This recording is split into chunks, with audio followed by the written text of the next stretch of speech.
30s, gusto ko na panoorin ninyo ang kumakalat na footage na ito. Tatanungin ko kayo ha, ma-o-offend ba kayo dito sa gagawin niya? Especially bilang mga Pilipino. Warning lang ha na maaari ay nakaka-trigger itong footage na ito. Para sa mga manonood natin, umpisahan natin, wala mo ng context. The viral footage. Makikita natin dito ang isang parang vlogger Naka-pink ito at mapapansin nating Caucasian. Puti. Makapal ang kanyang accent so obvious agad na foreigner siya. Hindi ko alam kung nasa palengke ba siya, pero dito mag-uumpisa ang kanyang mga litanya na nakaka-trigger po talaga. Makakapagpabwisit sa marami sa ating mga manonood. Sabi niya, then the guys, they look so monkey right now. Mukha silang unggoy. Sino yung sinasabihan niya mukhang unggoy? Then the guys, they look so monkeys sometimes. Ngayon ha, magpapaka-honest po ako sa inyo. Talagang what the fuck ako nung marinig ko to. Sabi ko, ang tapang nito ha. Dito niya mismo sinabi. Buti hindi siya nabugbog ng mga kababayan natin dyan. Sa mga hindi po nakakagets, meron kasing stereotype po, especially sa ating mga Pilipino and sa mga Southeast Asian nations na parang sinasabihan tayong island monkeys, ganyan. Which is obviously, hindi naman totoo, na para bang walang teknolohiya sa atin, nasa gubat lang tayo. So to hear him say something like this, what the fuck po talaga at racist po talaga. Then the guys, they look so monkeys sometimes. So nagpatuloy pa siya, sabi niya, like monkey face. And then itong part talagang nang iinsulto na po kasi ginawa niya pa yung mukha ng unggoy. So parang nagduduling pa siya, ganyan. Sabi niya, like this. Then the guys, they look so monkeys sometimes. Like so monkey face. And when they're staring at me also, it's like this. Nung pinanood ko siya ha, hindi ko pa alam kung saang lugar siya. Pero obviously, nasa Pilipinas siya. Pero kung taga dyan po ako, kung saan man ito, i-discuss natin later, abay manggagalaiti po talaga ako sa galid. Maaapakan po ang pagkatao ko kung maririnig kong sasabihin niya yan. Bastos po talaga. Meron pang karugtong yung kanyang footage na sabi niya, binibentahan daw siya ng babae. Isang single mom daw. Umamba pa na parang nandidire. Parang gumaganon pa siya. Sabi niya, pagpupunta ka raw ng Pilipinas, ayan na, nabanggit na yung Pilipinas. Huwag ka daw kukuha ng single mom. So, ang dami niyang na-offend dito. Mga Pilipino, yung mga lokal kung nasaan man siya, at mga single mom. Bingo. At di pa natatapos kasi sabi niya, Diyos ko, single mom daw. May Pinoy na daw na umano dyan sa single mom na yan. Tapos parang ikaw na lang daw yung magte-take over.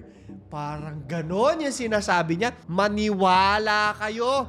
Buisit na buisit po ako habang pinanonood to. They already tried to give me a wife here, a single mom. Who the hell wants to have a single mom? Jesus Christ. Then single mom, you're gonna, I don't know guys. When you will come to the Philippines, don't get yourself a single mom. Single mom, Jesus Christ. It's like some Filipino banged the woman already, and now you're gonna come here and you're gonna take over. Pero ngayong gabi, ito po yung mga i-discuss natin. Tanggalin ko muna yung emotion ko dito ha. Magtatanong tayo. Una, nasan siya? Saan niyang lugar na yan? At sino kaya yung mga lokal na sinasabihan niya mukhang unggoy? Curious ako. Nagalit ba sila? Pangalawa, sino nga ba siya? At pangatlo, parang may kapareha ang ginagawa ng lalaki ito. Hindi ba't ganito rin si Vitali? At speaking of Vitali, may update tayo sa kanya. At sa isa pang dagdag na foreign vlogger na naman na nambabastos ng mga Pilipino. 30s, I hope ready kayo sa talakayan natin ngayong gabi. Ito ang kwento ng bastos na Estonian vlogger. Bago natin pagpatuloy, huwag niyo muna kalimutan na mag-like, subscribe at notification bell kung gusto niyo makarinig ng mga kwentong katulad nito. Umpisahan na natin. Estonian vlogger. Ang unang tanong, sino ba yung bastos na yan?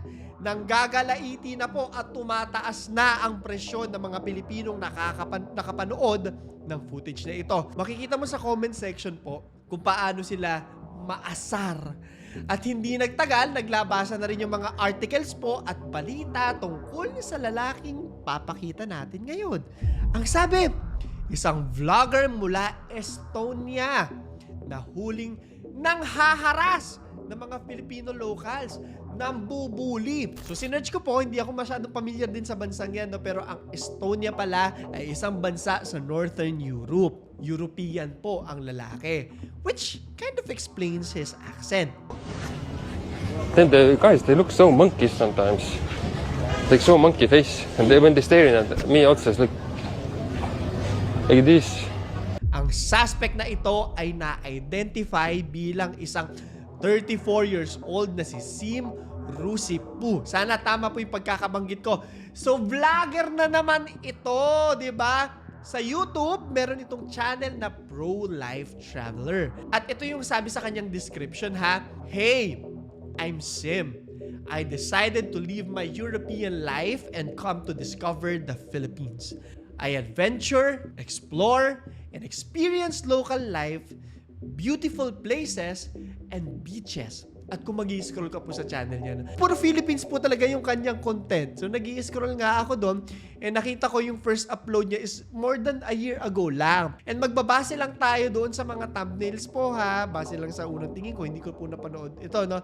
Pero most of his content parang looking for a sexy Filipina, mga ganon. Finding a wife, yung parang niche. Hindi ko na po alam kung ano yung laman ng mga vlogs na yan, no? Pero dinidiscuss lang natin for the context. Magpo-proceed na tayo sa story ngayon. Ano yung reklamo sa kanya? The arrest of Sim Rusipu. BI arrests Estonian vlogger for harassing Filipino locals.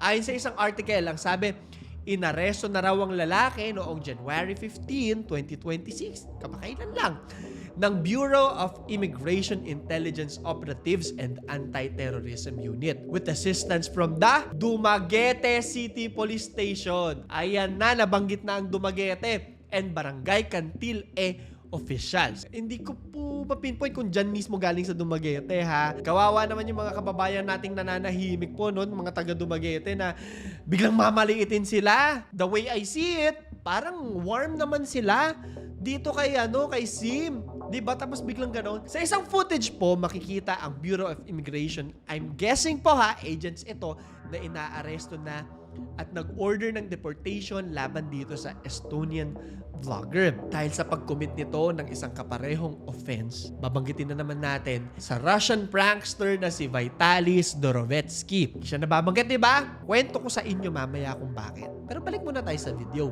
Makikita natin yung lalaki na nakasuot ng asul na t-shirt at nakapaligid dito yung mga taga Bureau of Immigration nga. Sa isang clip, nakaupo ito sa isang monoblock kung saan mapapansin kinakausap siya ng isang lalaki naman na nakaitim. I think parang binibrief na rin po siya kung ano yung nangyayari sa kanya or maaari sinasabi sa kanya, eto kung bakit ka namin hinuhuli. Meron pang isang babae rin na pinapakitaan siya ng mga papeles na binabasa naman nitong Estonian vlogger. Mukhang payapa naman ito at hindi pumapalag doon sa pag-aresto sa kanya. I think aware din naman siya sa pagkakamali niya. May interview siya mamaya. So ang sabi, inaakusan itong si Sim ng harassment through offensive remarks, ayang monkey-monkey, and unauthorized filming. Sabi ng BI Commissioner na si Joel Anthony Viado, the Philippines is not a content playground. We welcome tourists and legitimate creators. Wala naman masama sa pag-vlog di ba? But anyone who exploits our people for views, clicks, or profit will face arrest, deportation, and blacklisting. Hindi ko alam kung na-blacklist po siya ha, pero sabi pa nila, if you come here to provoke, mambubuisit kayo, mang-iinsulto, or humiliate ng mga Filipinos, your stay will be short and your exit will be permanent. Sabi nila. Ngayon ito na naman, nabanggit na naman nila ang isang pamilyar na pangalan. This is another Vitali case. Different person, same behavior. A foreign vlogger comes here, pupunta raw dito, babastusin ng mga Pilipino, babastusin ng batas natin. At akala daw nito mga tao na to na makakapagtago sila sa likod ng camera at sa kanilang mga followers. Pero dito na raw nagtatapos ang lahat. That ends here. So the way I see it, mukhang ina-actionan talaga nito kasi maraming nababastusan na at parang nagiging pattern na yung pambabastos sa ating mga Pilipino. Sabi ko nga sa inyo kanina, hindi lang si Vitali, hindi lang itong si Sim, kundi meron pang dumalabas na namang pangalan habang sinusulat ko po itong kwentong ito. Mamaya, sasabihin ko sa inyo, mabait po tayo sa mga foreigner. Totoo yan. Most of the time, makita naman natin sa ibang mga vlogs, mula sa ibang lahi, no? Wala namang problema kung nagbablog sa atin kadalasan pag natututukan tayo ng camera, game na game tayo makipagngitian. Pero depende syempre kung ano yung pakikitungo ng tao. So kung bastos sa'yo, bakit mo hahayaang i-vlog ka, di ba? From Cebu, Region 7, you are on a mission order for being undesirable. Okay? You are under arrest. You have the right to remain silent. Anything you say or do can be held against you. And you have the right to a lawyer. And if you don't have one, the government will provide for you. Okay? But my lawyer is coming right now. Yeah, we'll wait for your lawyer. Ma'am, pakuha na lang ng You are being passport served this mission order for the violation of the Philippine Immigration Act of 1940 for violations of your conditions of stay. Okay? I'm overstayed. Yeah. Yes, I know that. Yeah. That's one. Yeah. I have a airplane ticket to Manila today. Okay. Yeah, 8:40. So Oh, I was perfect. planning to go to the. Okay, perfect. Perfect. Sabi nila na idineklara na persona non grata hindi lang sa Dumaguete kundi sa Negros Oriental si Sim. However ang pagiging persona non grata, ibig sabihin nito hindi na welcome ang isang tao sa isang lugar pero hindi siya isang kaso, no? Or paano ba sasabihin? Parang walang legal bearings. Hindi talaga siya pwedeng hindi na makapasok. Parang ganun. Kumbaga, makakapunta ka pa rin doon pero hindi ka welcome. Parang ganun, kung naiintindihan niyo ako. So ngayon, ang tanong, bakit ganun yung ginawa niya? Sumagot naman po itong Estonian vlogger. Nagkaroon siya ng isang interview sa media at ito yung sinabi niya. The interview. Sabi ni Sim na pinagsisisihan niya raw ang kanyang mga nagawa at kasalukuyang pinag-aaralan pa ang maging isang vlogger. I'm learning to be a vlogger. And it's normal to make mistakes. Hindi normal na maging racist. I just want to be a better vlogger. But along the way, I've done mistakes. I've said some things. Well, at least ina-acknowledge niya yung pagkakamali niya. Sabi rin nito na hindi naman daw niya intensyon ang makapanakit ng kahit na sino at tanging goal niya lang talaga ay makapag-explore at makipag-connect sa mga lokal. Nakipag-connect naman siya sa mga lokal pero hindi magandang pamamaraan ng connection. But that never has been my intention. My intention always been in the Philippines, explore and connect with the locals because I love Filipinos. Yeah, they are the best. But sometimes it just maybe it's coming out a little bit wrong. I'm not perfect. No, you know persona non grata? Yeah. Meaning you are not welcome here? I'm sad. I'm very sad. Yeah, I'm very, very sad. Yeah. I'm very sad. Absolutely, I regret this. I regret this. If I will look this back now, I'm embarrassed. But I cannot change what I've done and what I've said. But I'm very embarrassed. And I'm very sorry about this. But I cannot undone this. You will erase. I will erase the video and I will do a public apology acknowledging that I know what I've done wrong. And I'm very sorry about this. I'm very sorry. But I will do a proper apology on my YouTube channel. Formal. Formal. Yeah. In your account. Exactly. Sabi ng lawyer nito na si Romel Erames na gusto na raw umuwi ni Rusi Poo. At kasal pala ito sa isang Pilipina, kaya rin pala nandito. Kung makikita nyo sa vlogs niya, meron pinapakita niya yung wife niya. Hindi na natin papakita po, syempre, pero parang yun yung mga current story niya dun sa vlogs niya. I told him na mag-cooperate na lang so that the process will be faster for his deportation so that he can go back to his home country, which is Estonia. Kasi baka may iba pang masilip na kaso dyan na hindi ka pa makauwi, makakulong ka pa. So may kaso ba itong si Rusi Poo? Sabi ng lawyer na ito, wala naman daw itong hinaharap na kahit anong criminal case, ngayong nasettle na raw ang issue, pero sabi ng bureau na inaayos na yung deportation nitong foreign vlogger. Dahil hindi nila tinotolerate ang mga foreigner na ginagawang katatawanan ng mga Pilipino. Dapat lang, di ba? Well, actually, not siya pending case, but it is about to be dismissed. This aspect now that he is being arrested is not about the criminal case.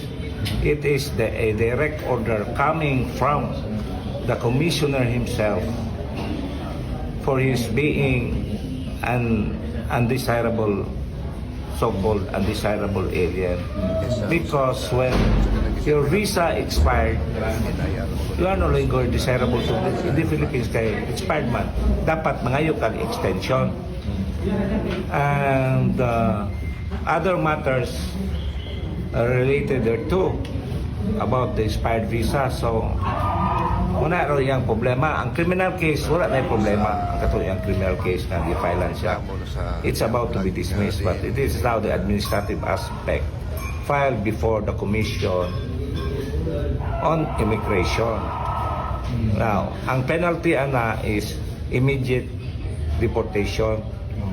Now, my client also wants to go home. So, wala yung conflict. But he is married to a Filipina. So,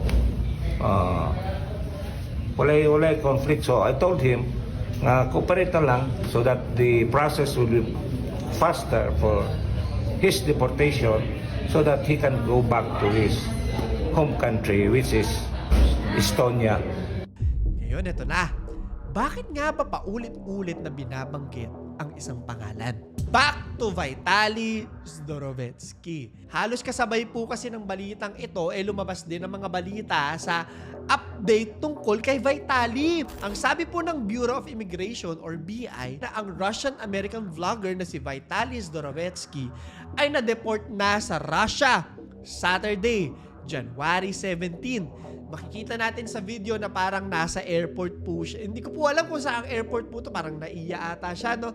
Papasakay na ng eroplano at papabalik na pala ng Russia. At kapansin-pansin ang haba ng bigote nito. Balbas. Malayo na sa mga naunang larawan nito nung nakaraan. Bago pa ito, maaresto sa atin. Ngayon, kung makikita nyo sa balita, kagaya na lang dito sa GMA News, sabay po nilang binabalita itong si Sim at si Vitaly. Kung medyo nakalimutan nyo na ang nangyari, inaresto po si Vitaly sa panghaharas ng mga Pinoy sa mga live stream niya. Labu-labu na yung mga krimen na pinaggagawa niya, sunod-sunod talaga, rapid fire, para lang sa ikakataas ng kanyang views. Nung panahon yun po, no, medyo maraming issue yung Pilipinas, medyo boosted po ang mga Pilipino. Napanggigilan na po talaga itong si Vitaly. So honestly, he deserves. So ito ngayon yung dahilan kung bakit nagsisircle back din tayo dito kay Vitaly. Marami kasing kumukutya sa pangyayaring ito na bakit daw dineport dapat daw dito parusahan. Pero hindi ko po alam kung ano yung teknikalidad ng kasong to. No? Nagbabasa lang po tayo ng hinaing ng mga tao for context. Hindi ko alam kung paparusahan pa ba siya sa Russia or yung ganong mga bagay. Let this be a reminder to all our visitors here in the Philippines that we always welcome tourists and visitors. We treat them with respect and we expect them to follow the same rules as we follow the same rules when we travel. We have no ill feelings against Vitaly. He has served his time and he has shown his remorse and he is now a free man when he goes back to Russia. Anyway, tinatanong din nila kung ganito daw ba yung mangyayari dito sa panibagong kaso kay Sim. Ganun, parang hinahayaan na lang. Bakit di pinaparusahan? Mga ganun mga bagay. Magbasa tayo ng comment ha. Fucking stupid, sabi ng isa. So the Philippines just slaps your hand and deports you back. Tinapik lang daw yung kamay. Parang ganun, psst, tama na. Parang pinagbawalan lang. Tapos, sige na, uwi ka na. Ang ending, natutuba siya. Isa pang pinag-uusapan. Hindi ko na po ibibigay yung larawan o kahit ano, no? Pero sabi ko sa inyo, meron pang isang pinag-uusapan ngayon na mas matindi po itong kwentong ito, no? Merong isang disturbing na video po na kumakalat sa social media ang nagiging dahilan na naman ng galit at misinformation. Tungkol naman ito sa isang foreign national. Sabi niya, papakalat daw siya ng HIV sa BGC Manila. Let's jack all everybody and spread HIV. Sabi niya, nakakatakot yung mga ganyan mga sabi, no? Hello, my fellow Filipinos. It's me, Passport Bro. I'm here to spread HIV. Let's jack everybody. Kuantang gina mo, medyo nakakadagdag na naman dun sa irrational fear kasi maraming tao na hindi educated when it comes to HIV. Yun nga yung nakakalungkot dito is given all the fear and misinformation already happening in the Philippines when it comes to HIV. Sa ngayon, hindi ko po siya nakikita sa balita pa. Medyo bago-bago pa siya at wala akong impormasyon sa lalaking ito pero hopefully sa mga susunod na araw, ma-discuss natin siya. Kinukwento ko lang kasi kasabay rin niya yung kwento ni Sim at Vitali eh. At pare-parehas sila na mga foreigner na nambabastos ng mga Pilipino for their content. So parang may trend bang nangyayari ngayon, no? Bakit parang ang dami ng gugulo sa Pilipinas? Sa tingin ba nila ganun tayo kadaling apak-apakan? Yan yung nakikita ko bilang Pilipino, naiinis din po talaga ako, naiinsulto din po talaga ako. So ganun na ba kababa yung tingin nila sa atin kaya parang kinakayan-kayanan na lang nila tayo. Pero siguro, eto lang din yung masasabi ko, no? Hindi naman natin makokontrol kung paano sila kikilos dyan eh. Pero ang makokontrol natin ang mga sarili natin, no? May mga tao na gustong gumawa ng mga kabalastugan sa bansa natin, pero tayo, sana, every time na lalabas tayo sa ibang bansa, no, maglalabas tayo ng camera, irespeto rin natin sila. Marami rin po tayong mga bastos na Pilipino overseas. Sana wag tayong tumulad kina Sim at Vitali na pinakitaan ng magandang loob ng mga lokal pero pambabastos yung sinusukli sa kanila. 'Di ba? Nagva-vlog na rin po ako paminsan-minsan kasi gusto ko rin makita yung mundo kaya hindi ko maintindihan kung bakit may mga tao na ang hilig-hilig manggulo. Isa pa, gagawa ka ng krimen sa ibang bansa, mas nakakatakot po yun. Di ba wala kang kakampi dun eh, di ba? Ano ba ginawa sa inyo ng mga Pilipino? Yan lang din yung tanong ko, inaway ba kayo? Parang hindi naman, minahal, may asawa pa nga siyang Pinoy, di ba? Pinakitaan kayo ng hospitality. So anong mali? Dito na po natin tatapusin ang kwento ni Sim. Isang banyagang dumating sa Pilipinas pero umalis na may iniwang galit sa atin. May iniwan siyang kahihiyan para sa sarili niya at puot naman sa puso para sa ating mga Pilipino. Ang nakakalungkot, hindi ito nag-iisang kaso lang dahil nandyan na nga yung mga katulad ni Vitali Zdorowetsky. Iba yung eksena, pero pare-pareho yung ugat. Mga foreign vloggers na ginagawang content ang pambabastos sa mga Pilipino. Kaya ngayon, itanong natin sa sarili natin, bakit nagagawa ito ng mga dayuhan dito sa atin? Bakit parang komportable silang mang-insulto, manghamak at magpakita ng kawalang respeto na para bang walang magiging kapalit? Sino ba talaga ang mali, di ba? Kami ba mga Pilipino na masyadong mapagpatawad, masyadong mapagpaubaya, masyadong mabait, or maybe masyadong takot magreklamo? O yung pamamalakad sa bansa natin na parang inuuna pa yung pagiging tourist-friendly natin, di ba? Kaysa sa dignidad ng sarili nating mga mamamayan. Hanggang kailan magiging biro ang respeto sa mga Pilipino? At kailan nating sasabihin, tama na, stop na. Ito ngayon ang tanong ko para sa inyong lahat. Sa tingin nyo ba ay may magbabago pa sa pambabastos ng mga foreigner sa ating mga Pilipino? Honest na tanong lang din, sa tingin mo ba mababa talaga yung tingin nila sa atin? Kung gusto mong makinig sa mga kwentong katulad nito, huwag mo kalimutan na mag-like, subscribe at notification bell. Lalagay po natin yung mga stories dyan. May second channel na rin po ako kung gusto nyo makita yung mga travels ko. At isang tanong pa, gusto nyo ba yung contact lens ko? Lagay nyo sa ilalim. So, yun lang po. Ito si Clara III. At ito ang ating kwento.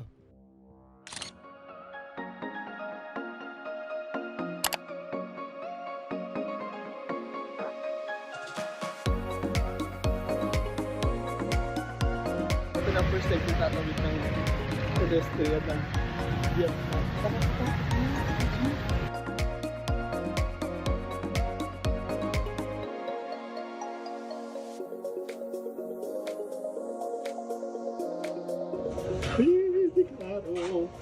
Si Claro. Ay, gago yung sahig. Oh my God. Scary.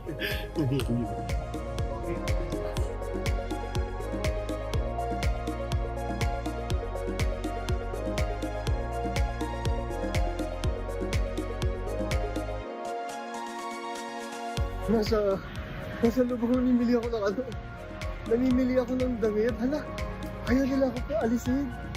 Kinakabahan ako. Hindi ko nag-vlog pero nag-check lang ako ng damit. Tapos sabi ko mag-check muna ako pagka ganun ko. Parang galit sila. Nakakatakot. Pinakita ako tumatawid. Ito na. Alam dami tao. Sandali pa paano kami. lang. Ito na yung first tawid ko sa Vietnam. Gago, nakakatakot. Ay, scary.